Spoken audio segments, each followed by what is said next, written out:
Maturalna putovanja i školski izleti postali su luksuz za mnoge obitelji, ali zahvaljujući Splitskoj putničkoj agenciji 2 razreda osnovnih škola s područja Dalmacije imat će priliku otputovati potpuno besplatno. Novi kreativni natječaj Dalmacije iz školske klupe učenicima donosi priliku da kroz plakate i video zapise pokažu svoju ljubav prema zavičaju i osvoje jednodnevni izlet. Voditeljica destinacije pojasnila je koji je cilj ovog natječaja.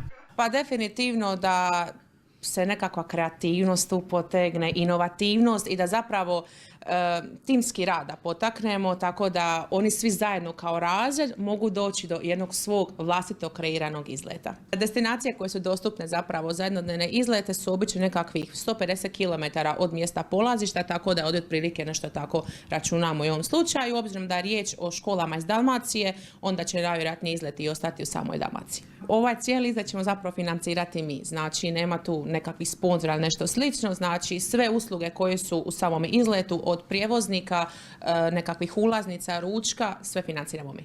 Prijave su otvorene do 15. travnja u podne, a pobjednici će biti proglašeni nakon ocjenjivanja stručnog žirija. Tokom samog ocjenjivanja ponajprije ćemo se fokusirati na inovativnost, kreativnost i koliko su zapravo radili to timski i da vidimo završni rad kako su to napravili. Po ovome što smo dobili već sada, znamo i što očekivati.